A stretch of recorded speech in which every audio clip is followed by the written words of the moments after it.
anak-anak, semoga kalian semua dalam keadaan sehat.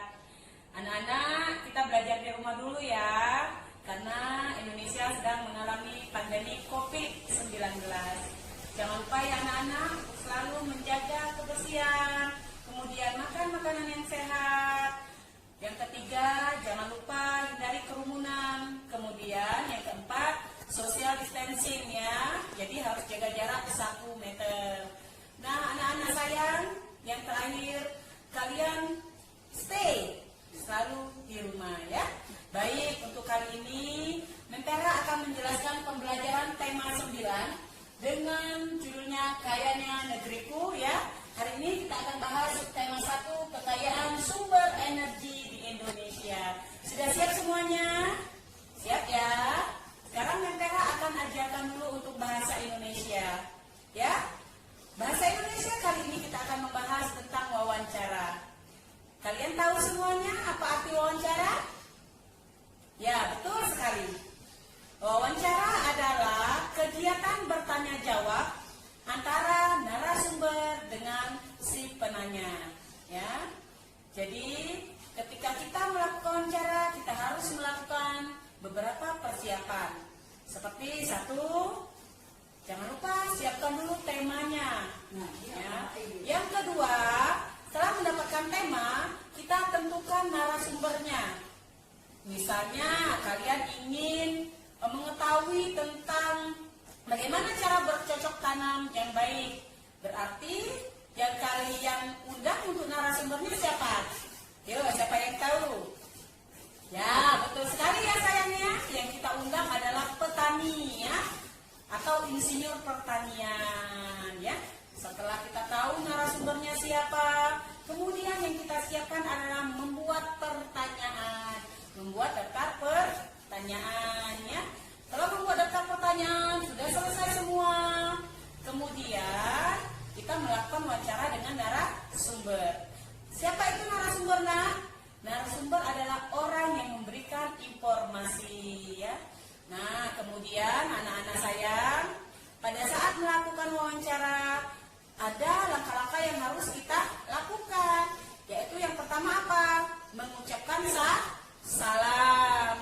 Yang kedua, pada saat melakukan wawancara, menggunakan bahasa yang sopan dan santun. Dan jangan lupa, kita harus menggunakan bahasa Indonesia ya. Itu untuk pembelajaran bahasa Indonesia hari ini.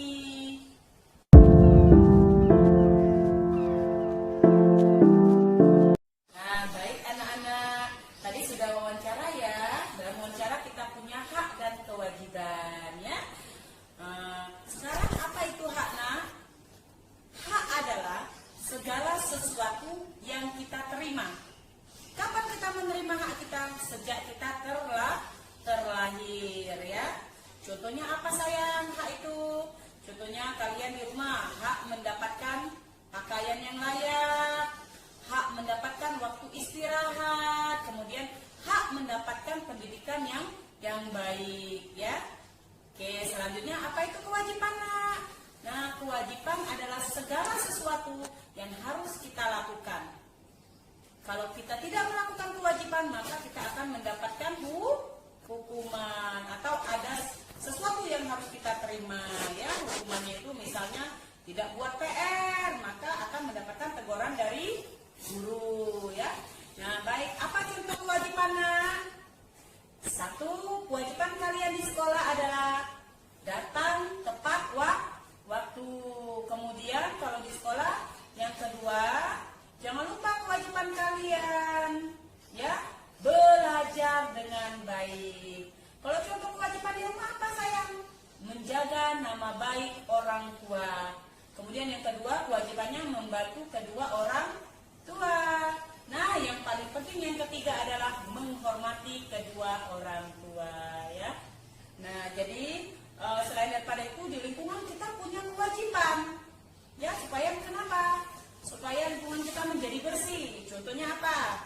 Kita wajib menjaga kebersihan, membersihkan halaman rumah agar terhindar dari berbagai macam penyakit. Dan hak yang akan kita dapatkan, kita mendapatkan lingkungan yang bersih.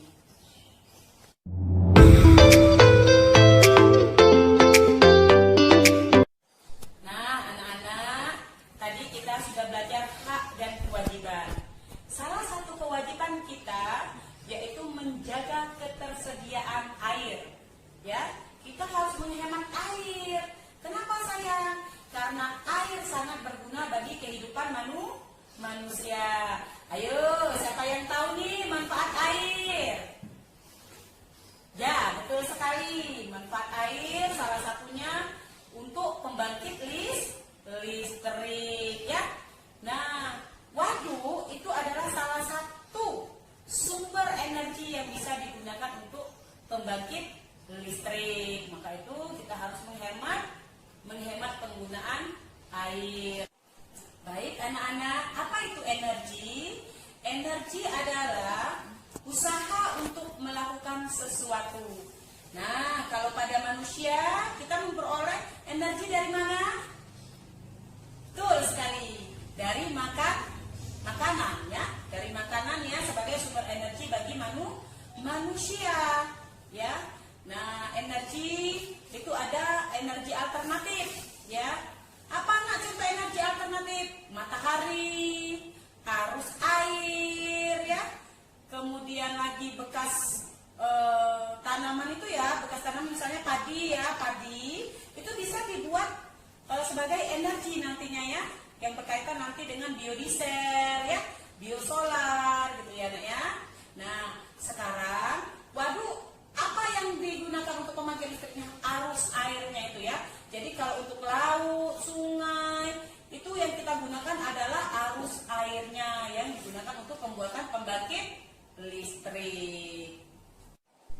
Baik anak-anak, nah energi itu sangat bermanfaat sekali bagi makhluk hidup. Nah, bagi manusia untuk apa energinya? Yo, siapa yang tahu? Ya, betul sekali. Bagi manusia, energi matahari, ya, contohnya energi matahari itu digunakan untuk mengeringkan pakaian, mengeringkan ikan asin, ya. Nah, kemudian bagi hewan, apa manfaat energi matahari? Untuk menghangatkan tubuh, karena ada beberapa hewan yang tidak tahan terhadap dingin, seperti itu ya. Kemudian bagi alam sendiri apa? Bagi alam sendiri sinar matahari, ya, energi matahari berguna untuk menerangi bumi. Bagi tumbuhan apa nak manfaat dari energi matahari?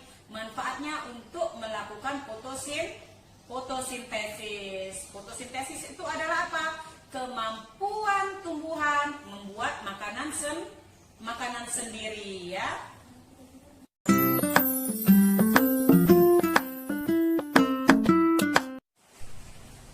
Baik anak-anak, tadi sudah kita ketahui tumbuhan itu sangat memerlukan sinar matahari untuk melakukan fotosintesis ya. Fotosintesis tadi sudah kita ketahui ya, kemampuan tumbuhan membuat makanan sendiri. Nah, tumbuhan itu adalah termasuk sumber daya alam. Apa itu sumber daya alam nak? Sumber daya alam segala sesuatu yang tersedia di alam dan digunakan untuk kebutuhan manusia. Sumber daya alam dikelompokkan berdasarkan sifat, ada dua. Ya, berdasarkan sifatnya ada dua. Sumber daya alam yang dapat diperbaharui dan sumber daya alam yang tidak dapat diperbaharui. Nah, kemudian sumber daya alam berdasarkan lokasi itu ada sumber daya alam yang ada di darat dan sumber daya alam yang ada di perairan. Sumber daya alam itu mempengaruhi kegiatan ekonomi masyarakat. Kenapa? Karena bagi masyarakat yang tinggal di pedesaan, sumber daya alamnya itu lebih banyak ya. Nah, siapa yang tahu? Masyarakat yang tinggal di pedesaan banyak pekerjaannya sebagai apa? Betul sekali. Di pedesaan banyak bekerja sebagai petani. Kemudian kalau di kota, sumber daya alamnya agak terbatas ya, karena di kota banyak bekerja sebagai pegawai atau bekerja di pabrik. Nah, seperti itu. Jadi kegiatan ekonomi masyarakat itu dipengaruhi oleh sumber daya alam yang tersedia di alam.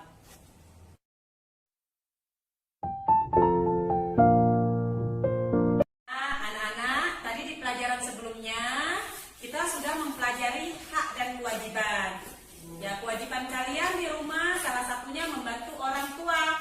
Contohnya apa? Membantu ibu memasak di dapur. Supaya kalian tidak bosan, maka kalian bisa sambil bernyanyi. Tapi pada saat bernyanyi harus memperhatikan nada dan tempo. Apa itu nada? Nada adalah bunyi beraturan dan memiliki frekuensi tertentu. Nada itu diatur dalam tangga nada. Ya. Kemudian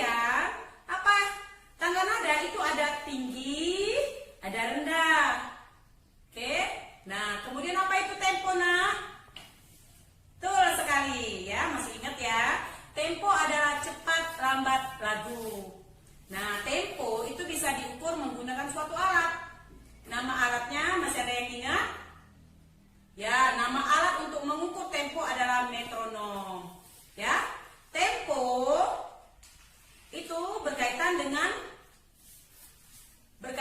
lagu juga ya, berkaitan dengan lagu. Nah, tempo itu bisa dibuat dengan menggunakan alat musik ritmis. Apa contoh alat musik ritmis? Drum, seperti itu ya. Alat musik ritmis adalah alat musik yang tidak bernada.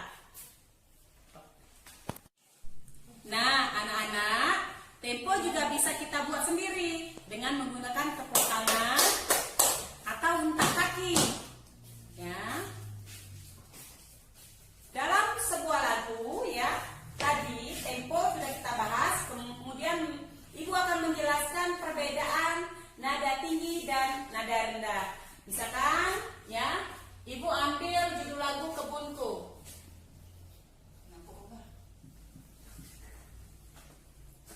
Pernahkah kalian melihat judul lagu? Di bagian kiri ini kan ada tulisannya, di bagian kiri atas ada 4/4.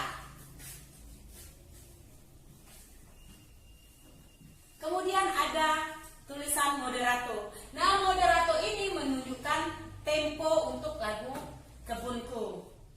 Sekarang Ibu akan menjelaskan perbedaan tinggi nada dan rendahnya suatu nada ya. Contoh, ini nada apa? Pinter ya, ini nada do. Nah, jika di atas nada do ada titik, itu berarti termasuk nada tinggi. Selain daripada itu, ini apa nak? Pinter sol ya. Nah, misalkan di sol ini ada garis di atasnya, itu termasuk ke dalam nada tinggi ya. Jadi nada tinggi ditandai oleh titik dan garis di atas angka. Kemudian ini apa? Nada apa ini sayang? Ya betul, ini nada la. Misalkan di nada la ada titik di bawahnya. Ini termasuk nada rendah. Nah, ini nada apa? Si. Tapi gak ada titik. Ini berarti nadanya sedang. Baik anak-anak, dari penjelasan Ibu tadi tentang tema 9, Kayanya Negeriku, subtema 1, Kekayaan Sumber Energi di Indonesia. Mudah-mudahan anak-anak sudah memahami apa yang sudah Ibu jelaskan tadi ya.